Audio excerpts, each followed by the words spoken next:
up mine eyes to the hills, from whence cometh my help. My help cometh from the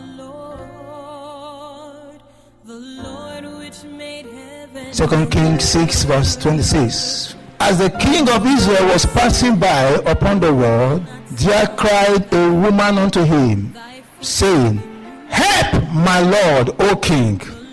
And he said, If the Lord do not help thee, where shall I help thee? Out of the barn floor or out of the wine press? I want to share with us on the topic, the 10 kinds of people that cannot be helped. A woman came to the king and said to the king, King, oh king, you are the king of this land. Nothing is too hard for you to do. What you say is final. Help me, O king. Help me, O king. And the king made a profound statement. If God does not help you, who am I to help you? If God does not help you, who can help you? Ladies and gentlemen, it takes a man to be helped by God before any other person can help him. Nobody can help a man if God has not helped him. So it's not just about moving from pillar to post and asking for help. It's about first securing the help of God. Because you're moving from pillar to post can increase the frustration. The king said, if God does not help you, who am I to help you? If God does not show up in your life, what can I? I'm a king, of course. You called me king. I'm a king. But I'm limited. Because there are some things I cannot do until God has done it for you. Sometimes people move to places. Oh, I know this person can do this for me. Sorry, sir. Most times it's not about that person. No. Until God touches the heart of a man, human beings are naturally selfish and self-centered. We can't remove that. Until God touches the heart of a man to help you, that man cannot do anything. No. Or 1 Samuel chapter 10. No matter who the person is, until God touches the heart of that person. 1 Samuel chapter 10. Verse 26. Saul also went home to Gibeah, and there went with him a band of men whose heart God has touched. Whose heart God has touched. Nobody will help his heart until God touched their hearts. The king said, who am I to help you? If God does not help you. And can I say this? There are people that can never be helped. There are people God will not help. Not because they are not creatures of God, but because of their lifestyle. There are people God will not help because of their lifestyle. And that's what I'm going to this morning. I'm going to be showing you 10 kinds of people in this category that God will not help, or God cannot help, because of their lifestyle. Yes, God is all powerful. God can do all things. But there are some people that God will not help because of their lifestyle. Who are these kinds of people? Let's begin to go into it. Number one, those who have no heart to seek God and to give to him.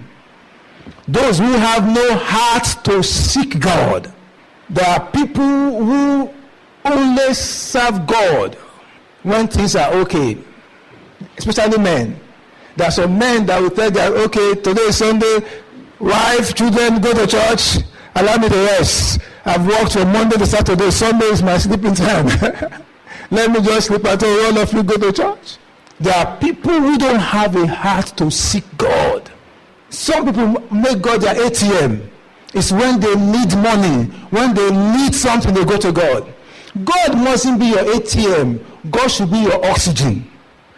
God should be your life. It's not until you need him that you go for him. So people who don't have a heart for God, God will be looking at them. Say, you don't qualify for my help. You don't have a heart to seek God. Hebrews 11:6 is a diligent rewarder of those that seek him. So it's when you are a seeker of God, he rewards you diligently. You know, sometimes we quote this scripture in Jeremiah 29:11 that he's taught towards me thought of good and not of evil, to bring me to an expected end, to give me a future and a hope. But we stop at 11. We don't see what 12 and 13 is saying. Go to Jeremiah 29. Before you qualify for 29:11, you must be a practitioner of 12 and 13. Then, thank you, let me call it from there. Then, after you have known the plan, then shall you call upon me, and you shall go and pray unto me, and I will hearken unto you. And you shall seek me and find me when you have searched for me with all your heart. So having known the plan of God, then shall you come and seek me. If you are not a seeker of God, you are not qualified for the help of God.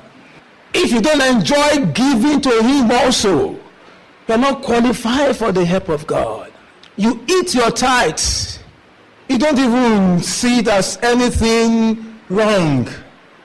And you want God to help you. Then shall he call upon me. The promise is there, but then shall you seek him. Then shall you do your part. Some people don't even say anything about fasting. How can I? Why should I fast? Say they declare fasting, church. It's not me that killed Jesus. Why should I be fasting? Let God be your priority, sir. In your business, let God be your priority in life. Let God be your priority. If you want him to help you, then let him become your oxygen. Let him become your priority in life. Then he will arise and help you. Number 2, those who do not take responsibility for their life. Those who don't take responsibilities for themselves.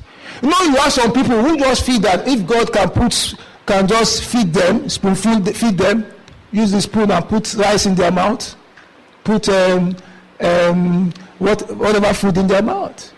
I once had a story of a young man at the age of 35. On Christmas Day, he was angry with the uncle, 35 years old man, that his uncle did not buy him Christmas shirt. He was angry. At the age of 35, this wicked uncle, Christmas shirt, he didn't even buy for me, 35 years old man. Those who don't take responsibility for themselves will not enjoy the help of God. If your life will be better, sir, it is up to you. Stop blaming, stop playing the blame game. Most times we play the blame game. Oh, all the brethren in this church, they don't love. All the people in this church, they don't show. Stop playing the blame game. Take responsibility. Let me touch someone and say, please take responsibility. Take responsibility. Nobody is thinking about you more than you can think about yourself. Oh. If you are thinking somebody is thinking about you, just be on your own or your. Take responsibility for your life. Do what it takes. Responsibility is responding to God's ability in you. There's something about you that you can do that nobody can do for you. So if you want God to help you, take responsibility. Take responsibility to do the work of God. Take responsibility to serve God. Take responsibility over your family, over your life. Take responsibility. If there is something to start it. I tell people, nobody will help you to do something until you start. If you say, the reason why I've not started that business is because I don't have capital. You can even remain like that though. You don't expect people to come and help you if you have not started something. People will watch you start something and they'll say, oh, okay, this guy needs some help, let's help him. But if you are waiting for people to come and help you to start, you will wait forever and you will not start that thing. So start first. It takes starting to become a star. Start first. Then if others want to join you, let them join you along the line. But if I say you are waiting to have enough capital and trying to wait for people to, oh my God, you can even wait forever. Take responsibility for your life. If you want God to help you, you must take responsibility. For that business God has given you, take responsibility. For that ministry God has given you, take responsibility. For that thing that looks so small that you are doing, I tell people anything about you is not small. So don't say my small business. I tell people anything about me is not small. As long as it's about my destiny, in the sight of God, is not small. You call it small because you're trying to compare it with somebody else. And say that person is doing a big one, so now say my own is small. Anything that you are doing that is about you in the sight of God is not small. So take responsibility for that thing. See how you can turn that seemingly small thing to grow bit by bit, bit by bit. Can somebody say I hear?